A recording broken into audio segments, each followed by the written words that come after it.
co-host Sarah. And we're here to talk about something that already has me lit up. Sarah had to press record because That's she like, was let's like, go. it's going to come out. We got to go.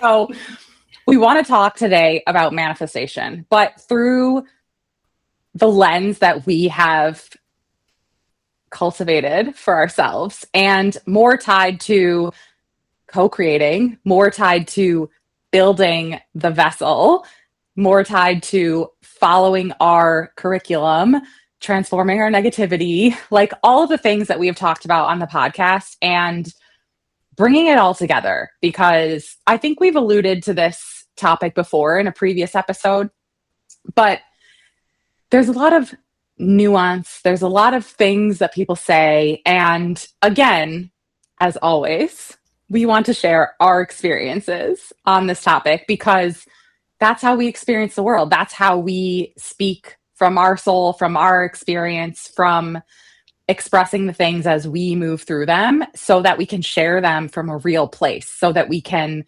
resonate, have conversations that are uncomfortable or not had, or talk about things, get them out on the table, like give you guys a different perspective, help you do the opposite. And so I think today, we just want to bring a new perspective to this topic, like Scorpios do. And for me, the first thing like that has me all heated up on this is just the way that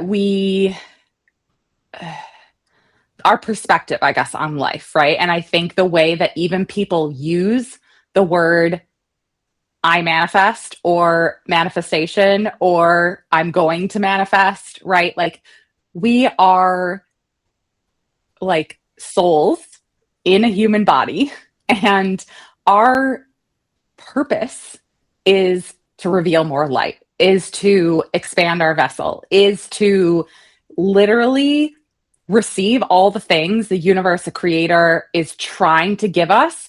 And we do that by, as we just talked about in the last episode, moving through pain, oftentimes, moving through our curriculum, moving through our soul's correction.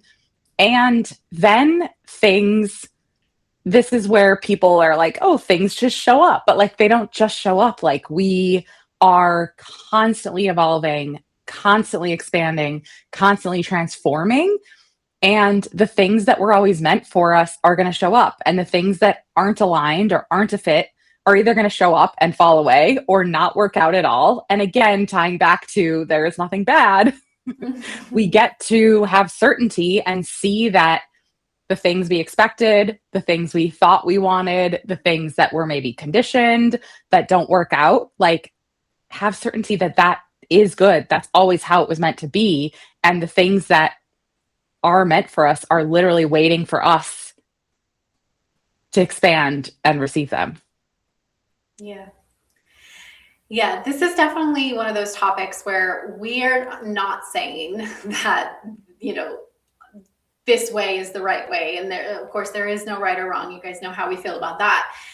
But again, we just want to offer a different perspective because depending on like how you came across manifestation, how like who like the people that you've kind of listened to on this topic, there's so many different perspectives and viewpoints on it that I know my relationship and obviously Vicky's relationship has transformed around this topic over time, because the way that I first, came to manifestation and was taught manifestation was I don't want to say typical, but just like, the think positive thoughts, like as if, and, being that future self. And, it was very much a me thing. Like it was I'm doing this work and I'm, writing out the vision and, doing the vision board and like, all of the things, getting in touch with like what I want. Right. And then,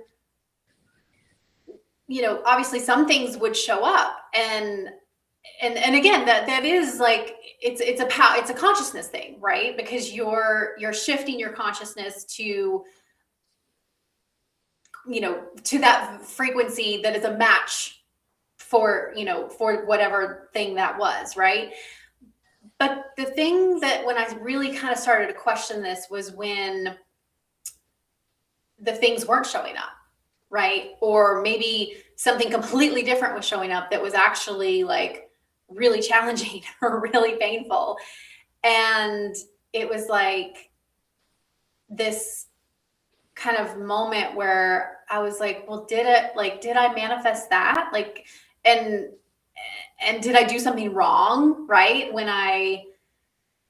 if I did, if I did call that in, I know a lot of people are under that belief of like, if you think negative thoughts, or if you think something, like, you can manifest quote unquote bad things, or like, challenging things or negative things. But the more I started to learn about Kabbalah, is that those things, those challenging things, they were also from the creator. They weren't bad. Like, that was the creator giving me the lesson or the situation so that I could inevitably choose to do the opposite and grow and expand my vessel, to then receive the blessing or the miracle that has always been there waiting on me since the beginning of time. Yeah. I hope that you guys are coming into this with an open mind, because for some people, we may be like diving off into the deep end today. And obviously, if you're here listening, like, and this doesn't resonate, like, feel free to stop it and whatever. But I would invite you instead to say, if you're here for a reason. And maybe if it's triggering you for a reason too. So, like, right. So are you willing to expand, to be expanded today through this conversation? And what was coming through for me as you were talking is, like, if we think about it this way, right? Like, I believe that, again, through like our soul's correction, through our tickuns, like through our curriculum, like our souls came here being like, this is what I need to correct, work on. These are the things I need to have to allow me to be aware of those tickuns, to move through them, to expand my vessel through working on them, right? So I could say, I manifested a father who died when I was 17, a divorce, surgery when I was 24 to put a rod in my leg. Like, all these things, right, are good for me. And one of the things I think that I've talked about before is the shift. I can remember a few years ago when I was going through my chronic disease chapter of psoriasis, and something just like clicked in that I didn't get to the place of certainty that everything is good and it's all going to be okay quite yet, but something shifted in that, like, I was like, I chose this. Like, this thing that is very painful, that I am resisting, that I didn't expect, that I don't want, I chose this. And I think that that's the, like, self-led and self-responsibility that we all need to look at our life with, because, like we talked about in the last episode, if we don't feel what's happening, we don't get the clarity, we don't get the gold, we don't alchemize the pain into whatever wisdom it's there to create for us. And again, I keep repeating this every time since the episode and your post, which changed my world. Like, there is no good and bad. So Like it's all guiding us. And there's this, I think it ties so deeply into our, like the corrections we came here to correct too, like our tikkuns, as they call them in Kabbalah, because let's say you have 10 people and they are like, I'm going to manifest like a career that's profitable and whatever, right? Mhm. And like talking about like purpose and money and weaving that together, right? Like two of them, it might happen in like 2 days. They might like start a business, share online, and it might grow and they might be making like 10K by the end of the week, right?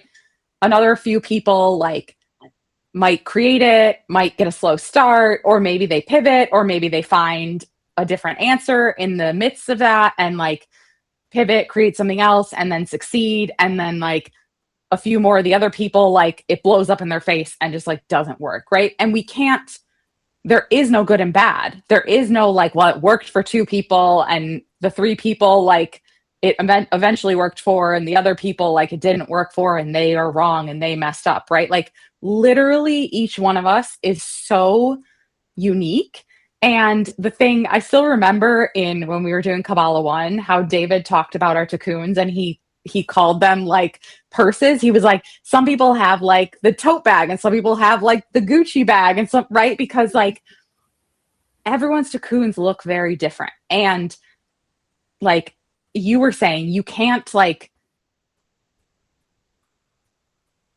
push past it, right? If you're here to work on that, if you're here and that's your curriculum, you can't bypass it and like manifest your way out of it, right? Like you are going to see the same cycles, see the same patterns until you are aware it's your tikkun and like you need to do the opposite. And then things start falling into place. But the other thing I found in the process of all that craziness happening for me, because I, like you, was the one saying like, I can't manifest. Like, why is it not working for me? And it's working for everyone else. And like, as you get to know yourself, as you move through the things in life that were always meant to be yours, as you see the things blow up in your face and find strength, certainty, like resilience, all the things that grow you into the person.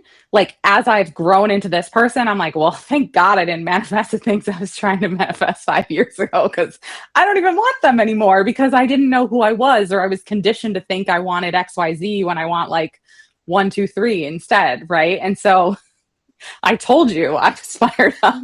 I just like to say that. No, I'm here for this conversation because like what's really coming through is that the way that it's taught, I think, is again physical things, right? Like no one's saying I want to manifest being more authentic, right? No, no one's manifesting saying I want to be less reactive towards my kids, right? I mean, and maybe you are, but like that is not what is in mainstream manifestation. And that like this is what we're talking about. And it's when you learn about your soul's correction and what it's here to do, that's the manifestation. The other physical things that show up in your life are simply because you have expanded your capacity to receive them by becoming the version of yourself that your soul came here to be. That's what I think it is for me. Like it's, if I want to manifest a new house,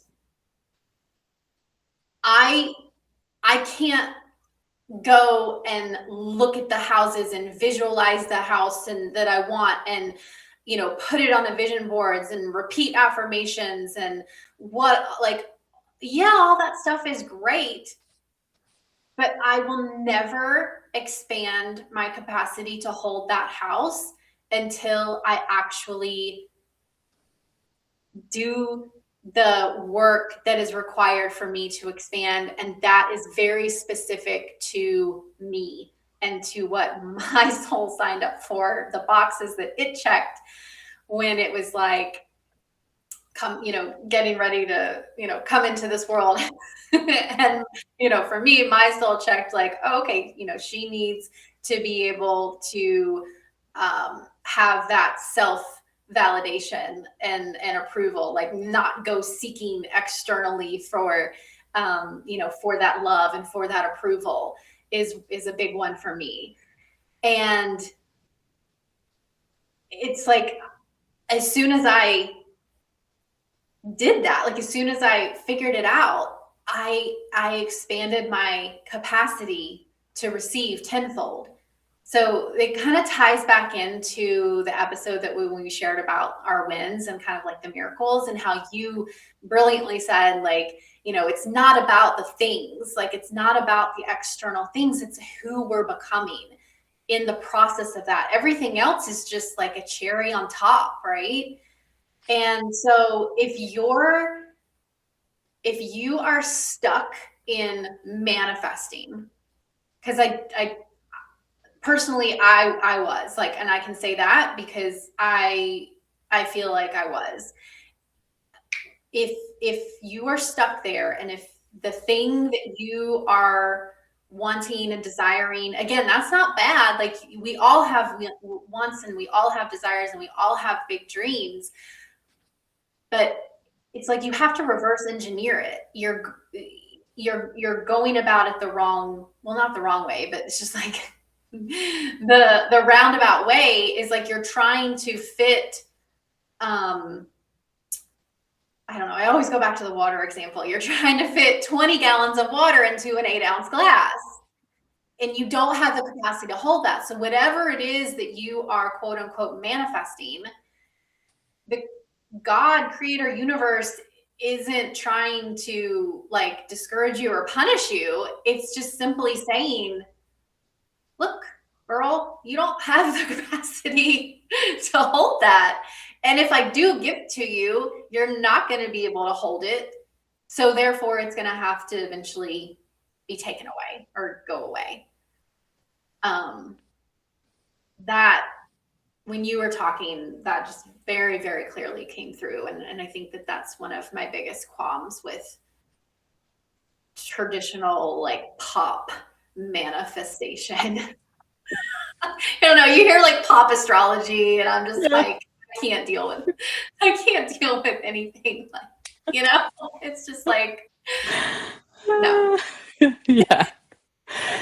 No, like, yes, 1,000%. And I think like, look, like I said in the last episode, I've tried to create a formula for everything. And so if there was one, I would be the one to give it to you. And I think like, it's so easy to get stuck comparing. And like you, I was stuck manifesting, like doing, like Googling how to manifest, literally like doing all the courses, like making all the lists, doing all the rituals, like whatever was out there, like I've tried it, right? And it didn't work because that's not how it works. And I think it's almost like if you're trying to use that phrase and say like I'm manifesting this, or like if you're focused on that, it's almost like you just need to like not even focus on it. Because similarly to, like you said, how we shared in our episode on wins, how it's like I'm just like in love with the person I'm becoming, and the rest of it is like icing on the cake, right? I don't even talk like that anymore. I don't even think like that. And I actually do write in my morning pages like, help me like be more kind, or be more open, or be less judgmental. Like I am literally trying to like manifest those things. But again, I would never say that. And so I think it's almost like if this is triggering you and that is what you are focused on, like, can you shift and instead focus on what are the themes? What are the cycles? What are the things that trigger you? What are the things you react to? Like, can you start to get to the things that your soul came here to correct? Because those are going to be the things that guide you in the right direction, right? Because again, like you were saying, if someone's like trying to move and like move into a nicer house, right? Like some people might get the house and some people might not, and it looks like it doesn't make sense, right? But again, like maybe the person got the house because their cocoon is around like,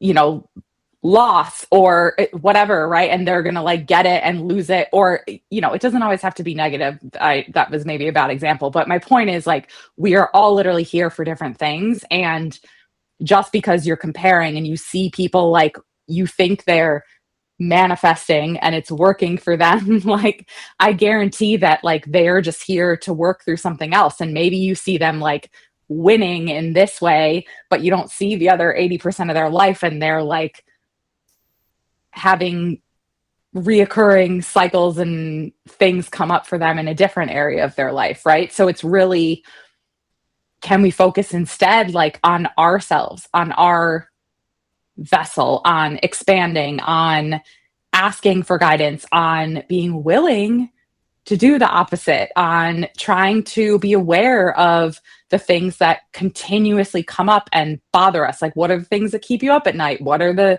cycles that keep perpetuating? Like, what are the things you react to and that trigger you? And how can you like follow those breadcrumbs? And I guarantee you that is going to be more helpful than following all the people online talking about manifesting. Yeah. I mean, it's true. Like what you said is like, you can't manifest your way out of your soul's correction.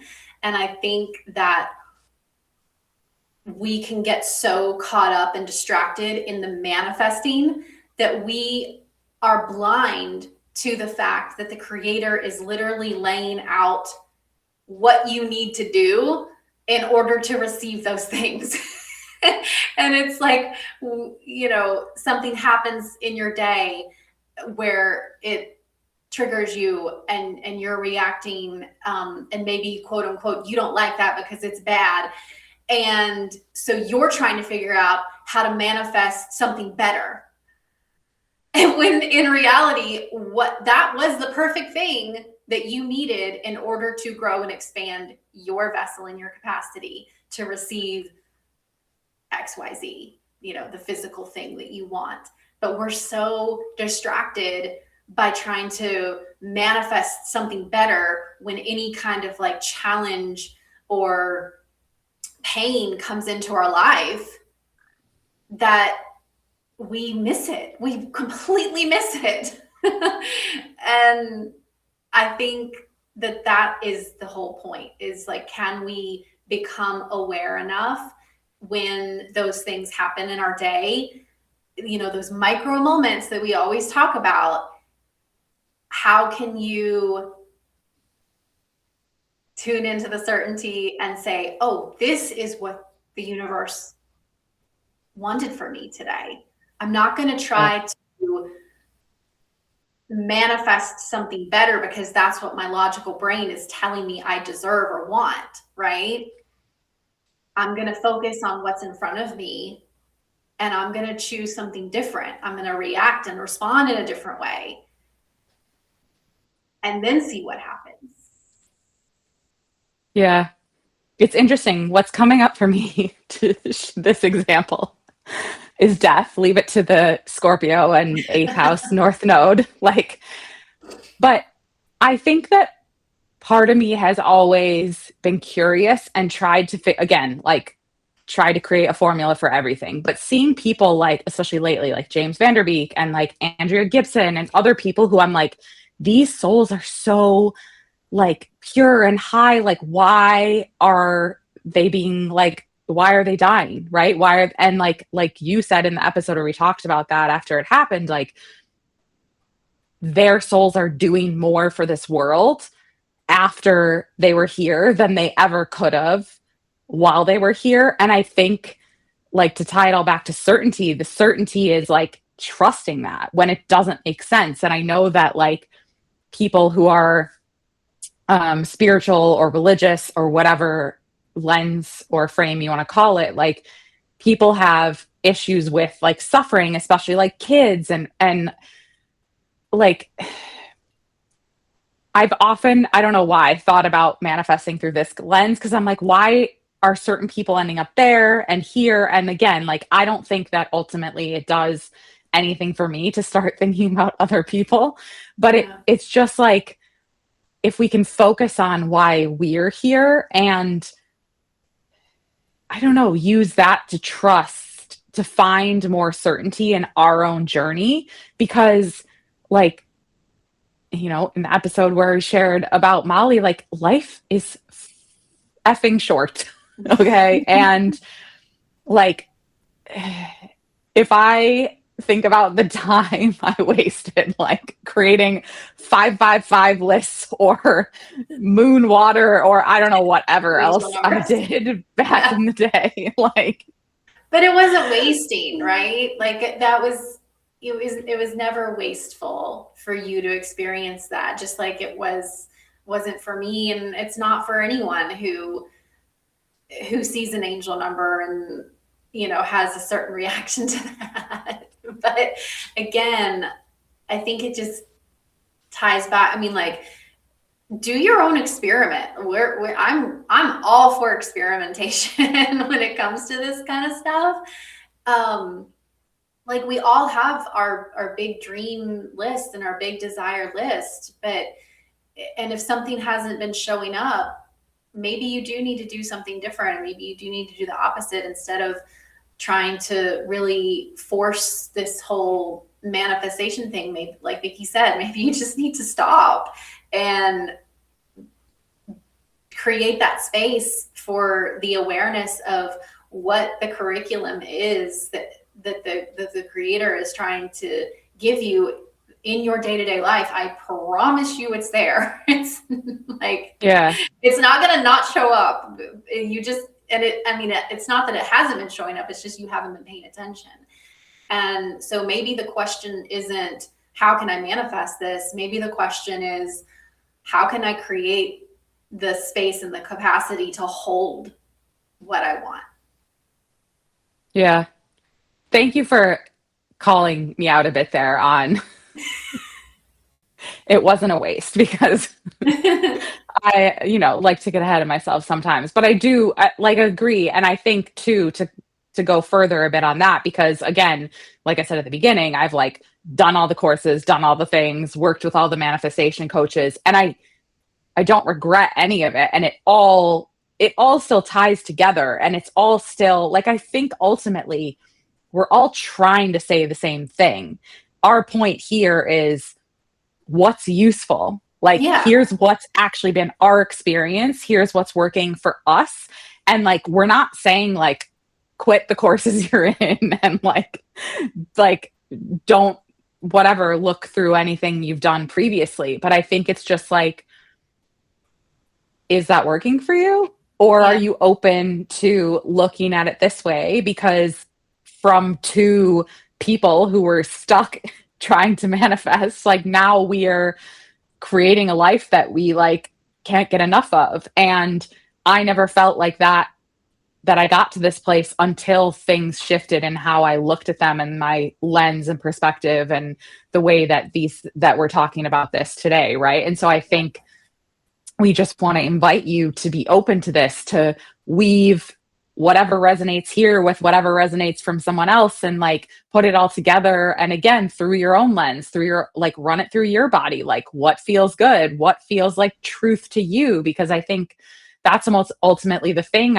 For so long, I was like trying to find answers by listening to everyone else, that I wasn't like filtering it through like my gut and saying like, does this even feel true for me? Or am I just like so desperate to like manifest this physical thing in my life that I'm like pushing past what my body is actually trying to say to me? Mm.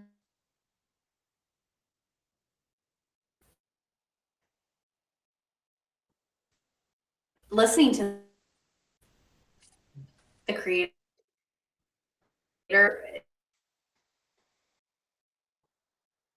and its divine invitation to But like Vicky said, ultimately you have to take what's useful and what's helpful. This whole concept of doing opposite, I know David talks about this all the time, is like, he on purpose still, right? And somebody like, I don't want to lose anything. How much certainty he had, and it's not coming from it does like that you're creating the whole. Yeah, I mean, it's just so interesting as kind of grow that word really anymore. And so focused on aware of the things that is my soul's work here in this. And I'm just like, thank you.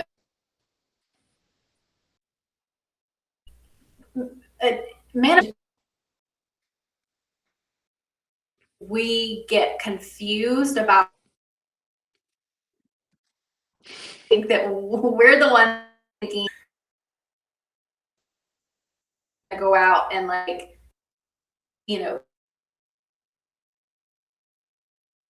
when that is not ourselves and create an it. We are is giving, is it still on my role in that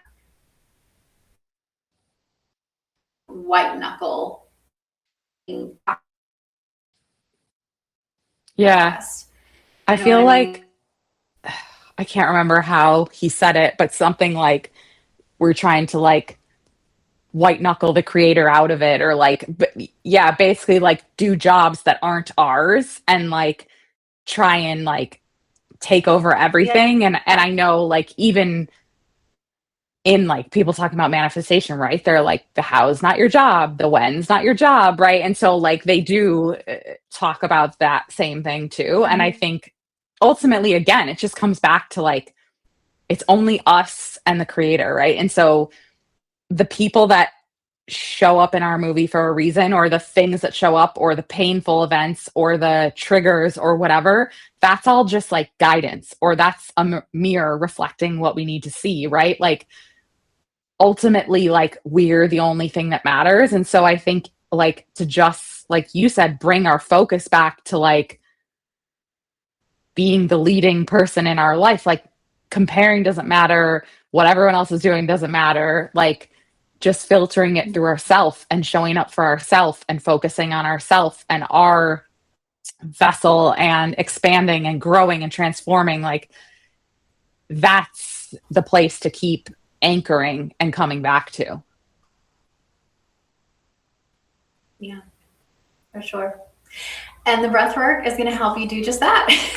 So as always, the companion breath work for this episode will be available on Substack. We have a massive growing library, I feel like, when I look back and see like all the different journeys that we've created for people. It's just so incredible. So if you haven't joined us on Substack, you do get access to that library and the Breathworks. If you are a paid subscriber, it's $8 a month. And it's one of the best resources. I mean, people are always, looking for tools and hacks. And I just think that like this is such a unique thing that we've created to really help you embody these lessons and these, you know, these concepts and these things that we talk about each week. And if you've never tried breath work, dare you. You have nothing to lose. I know. Yeah. I dare you to try it. I dare you to try it and see what happens. No, but I think too, tying back to like what I was just saying about coming back to yourself, like we're the ultimate hack. Like we are, like everything's already inside of us. Like you said earlier, like if there's a problem, or in the previous episode, if there's a problem, like the solution's already there. We just have to be open to it. We just have to expand enough to be able to receive that clarity, that answer, that solution, that guidance, whatever that looks like. And like for us, like breathwork has been the landing space for that for us. And so I think it's like, you know, we are our own drug. We are the hack. Like we are the solution. So that's how we have personally gotten in touch and come home to ourselves, is through breathwork. So I also just want to say this because I keep forgetting to, and I'm really bad at this, but if you are here, if you're listening to our episodes, if you could leave us a review on Spotify or Apple, it would mean the world to us, because we are trying to grow this. We are trying to make sure that the right people are guided to us and we are guided to the right people. And your reviews really mean the world to us. And we know that time is precious and your time is yours. And the fact that you're here just is, it like makes us more alive and makes our souls happy that we get to do this and we get to be here with you. So thank you for being here. And if you have 10 seconds, if you would leave us a review. Thank you so much. We love you. Sending you lots of light and love. And we'll see you in the next episode. Bye.